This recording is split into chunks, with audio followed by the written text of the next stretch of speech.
Joe Pye Weed, a wildflower ruined in the world of gardening by the term weed. Most of your backyard gardeners don't touch it with a 10-foot pole, but these things grow to be 7-8 feet high. They have a long-lasting bloom, and they're considered medicinal by the native people. Go and research it. Joe Pye Weed. Action at the double stack.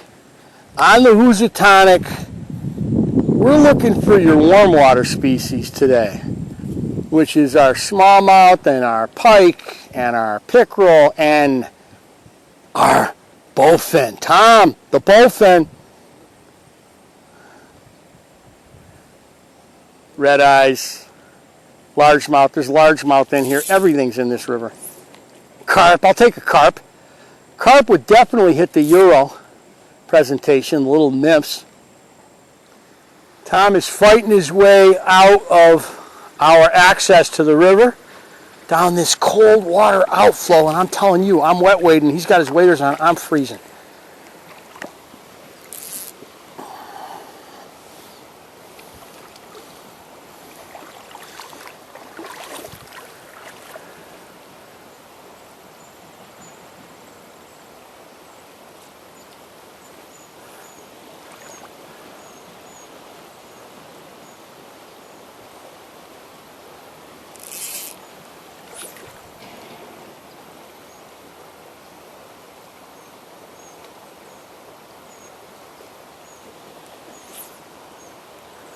Hey Tom, there's like a 40-pound carp here.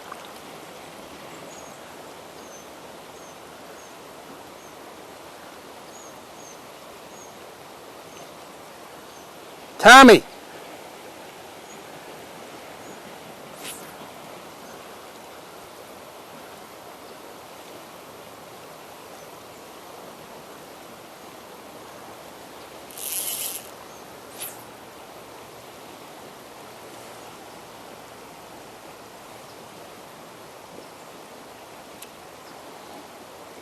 That's one big carp I walked into, didn't even know it was there. Tom, there's a massive, massive carp here. Yeah, he was right here. I thought it was like a log right here, but it was a carp. He's like about that big around. Huh?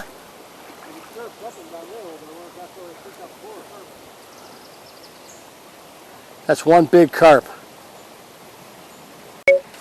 Not Mr. Brown, Mr. Smallmouth. Oh, yes. Thinking he was going to get all badass. Mr. Smallmouth. Oh, and you know what I did? I left my vest in the truck. That was wicked good. A very good move by me. I'm down here just with the Euronymphing rod, no vest. I'm sure everybody's done this. As I look for my net and realize I don't have a net. Well, that's just the best.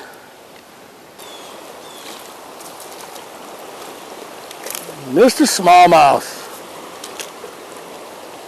The Housatonic River, from top to bottom, is loaded with bass, smallmouth and largemouth. It's loaded with all kinds of warm water fish. Pickerel and pike. I don't know if you call a pike a warm water fish. I think you do. They're all over the river.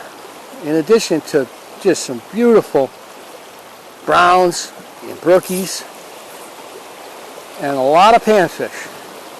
You'll catch crappies in here. So this is the Rising Paper Company, which is really cool because it's still in business, and it's been here since, geez, the 1850s, I think. There we go. Somebody said hello. Let's see if we can keep him on. Oh, it's Mr. Smallmouth. Two of them. It's a double. No, is it? No, it's just one. Oh, yes. Oh, yeah, I got my new net, my new floating net. Yes. Oh, look at him. sitting in the new net. Probably bad luck to net a smallmouth with my first use of the net, since you can lip them. And there he is.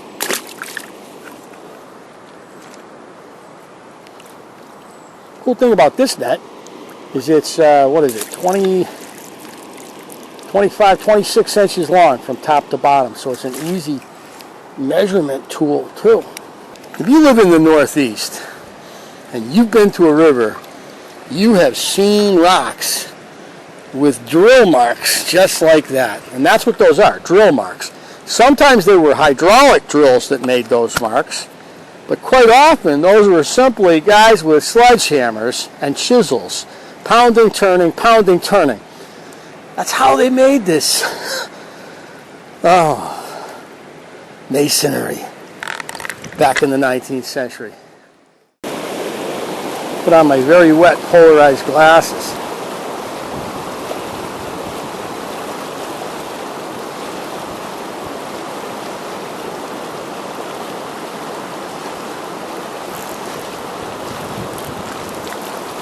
Mr. Smallmouth.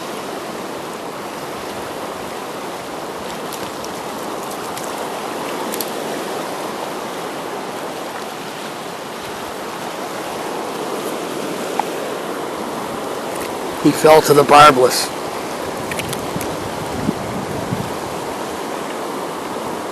They love that. They love that pink.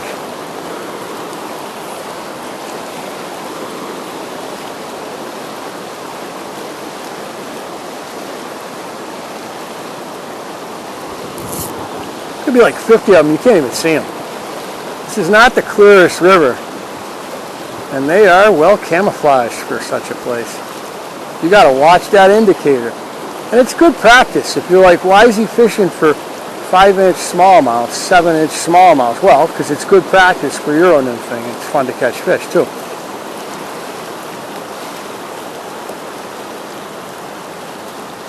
Biggest problem, Euronymphing for most guys, is detecting hits. Well, you got to get into a river that's got a lot of fish so you can actually experience hits, different kinds of hits. I guess you could go out west. There's rivers out there that have got a lot of trout like that, but not so much where I am in Massachusetts. So the Housatonic is a valuable river to teach you the fine art of the Euronymph, like right there. Damn. Huh? Oh, it's a wicked rip.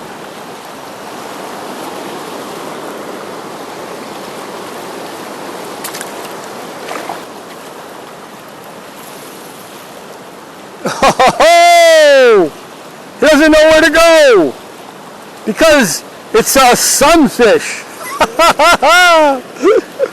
Yes. Nice sunny bluegill, beautiful breeding colors. Oh yeah. Look at that guy. Put him in a fish tank. People will be like, what is that? Say it's a discus, which is like the South American pumpkin seed that everybody loves. Spends way too much money on. Fall fish. Yes.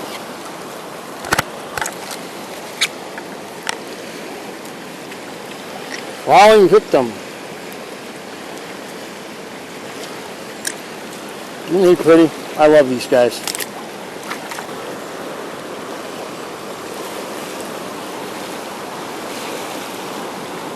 Oh, they're feeding.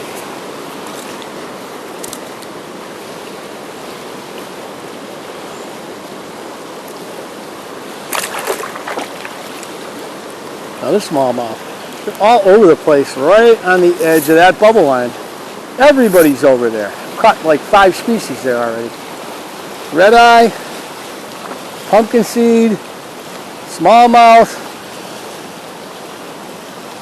dace, ballfish. There's another one.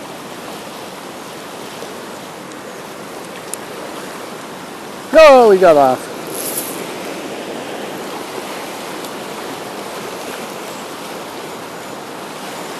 It's all about getting down.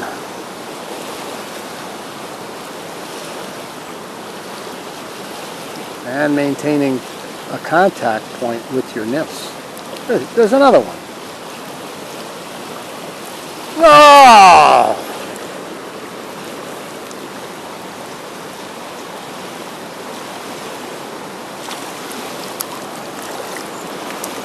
You gotta maintain contact with the nymphs.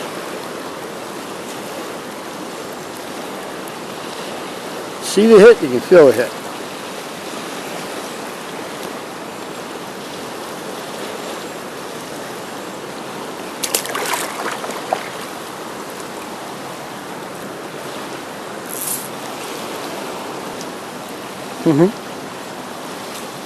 No, there's no editing going on. This is just floating the nymph down the bubble line. And here are the smallmouths stacked up. I'd love to see what it looks like underwater there.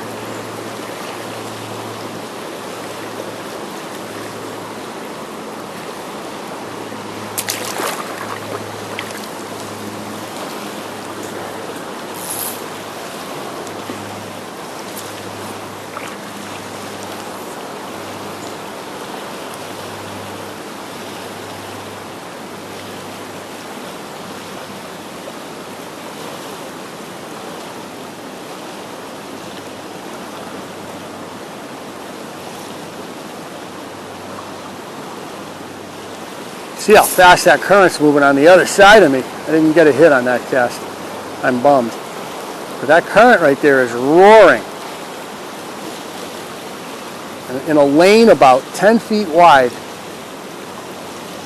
And the fish are stacked up right next to it, where the water's swirling. And food, whatever they're eating, is deposited. Key is to get the cast right on the edge. There's a sweet spot where you can see the bubbles, and then just let it roll. Let it sink. You get into the strike zone and you will catch the fish.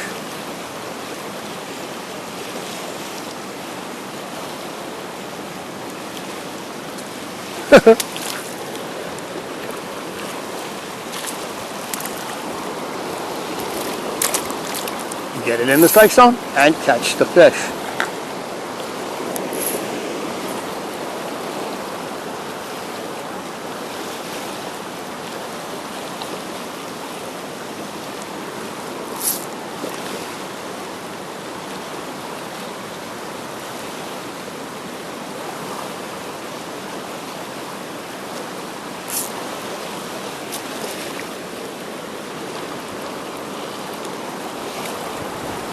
You think there's a few smallmouth in this river or what? If you have any kids that are learning how to fish, or you yourself want to learn how to do a particular presentation, like I'm saying with the Euro, this is where you want to come, seriously, because you'll get smallmouths. And you'll get surprises along the way. Maybe you'll catch a 30-inch pike, or maybe you'll catch a 25-pound carp, or maybe you'll catch a 20-inch brown, because all those guys are in here. But I'm not deliberately targeting trout here. I'm on the bass.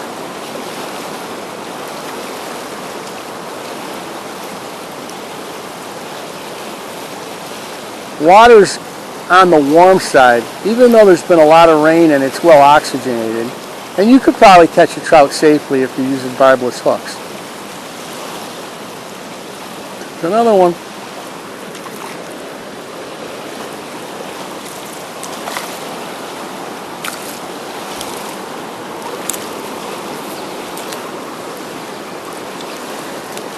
Smallmouth. Oh, he just fed me. Ah! That's why I lip them typically, but they're not. River smallmouths don't stop. They flail. Lake smallmouths, they just go to sleep. You lip them, get some in their mouth, and just go to sleep. River smallmouth just flail. As you know, if you caught a lot of them, lake and river, you can tell there's a difference.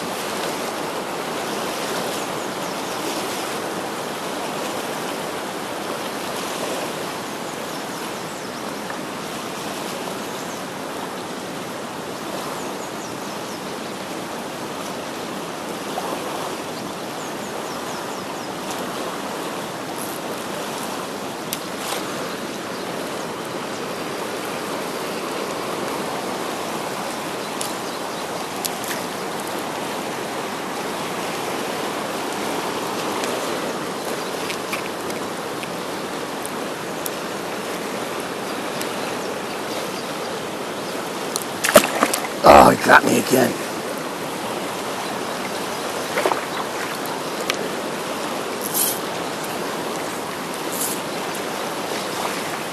I'm using about 5 feet more than the length of my pole, so I probably am casting out 16 feet of line, letting it drop to the bottom, and my strike zone has been really from right in front of me down into the eddy of the current.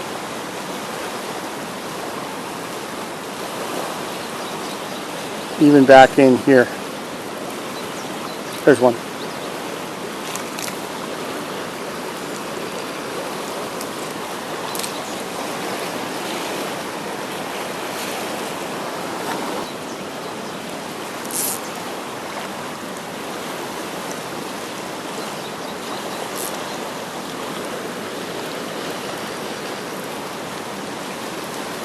Oh, you got off.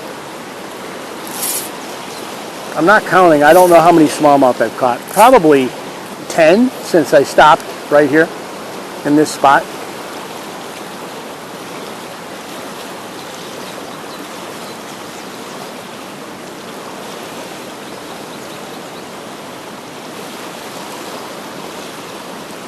See how I lower my pole on the down end. Watch my nearest indicator. And that's because I let them sink. I let them get down. Pull up on the beginning. When the line is slack, start dropping it down to get in touch with the bottom as it gets closer to you. Make sure you're on the bottom. And as you work your way into the third quarter, you are on the bottom.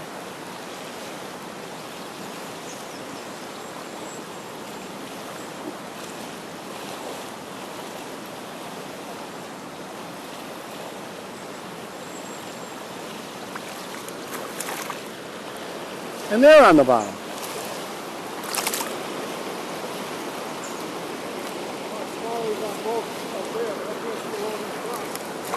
I don't think we can cross. I think it's too high. I think we could try, but I think I better have the camera on. Tom's down below me now. Oh, and he's off.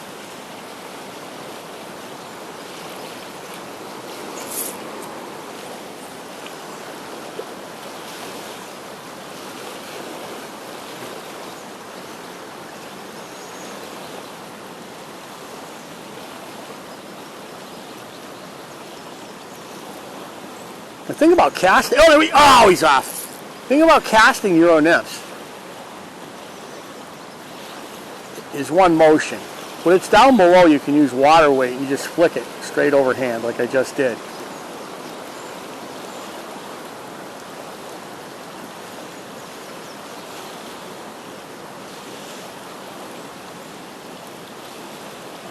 No hits. Let the pole tip down. Lift it. They're coming up. Another way to cast is to bring in some line with your left hand and then forward stroke and let go of the line. That's probably how you can cast farthest with one of these, especially if you learn how to bend the rod tip.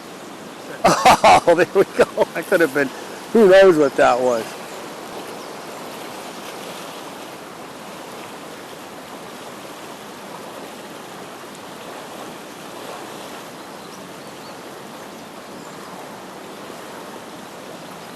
And the way I do it sometimes is I do the loop, So here I'm going to take my hand and I'm going to make a quick circle counterclockwise. And I'm going to follow through on the outside. So I used water weight to bend the rod. And then I made this circular motion, counterclockwise circular motion, to get it up the current.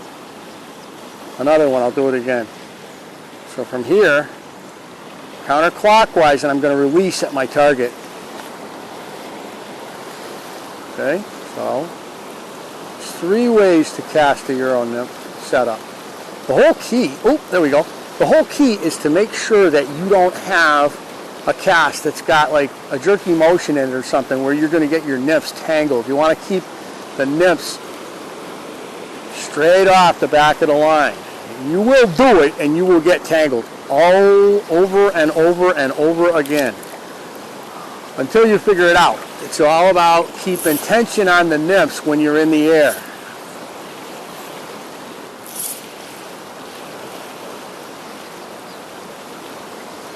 Otherwise you're tangled.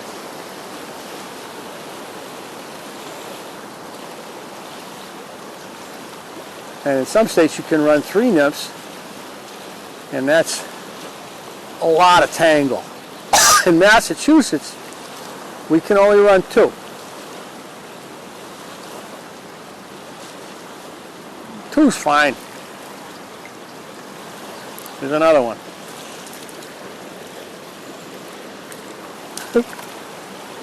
Oh.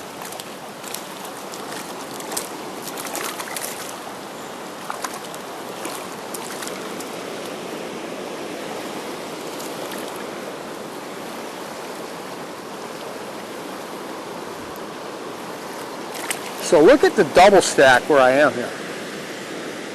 The Rising Paper Company. There's the double stack. Beautiful facade, beautiful original building. When you go by it, it's got that Gothic look to it. It's gorgeous. And it's still in operation.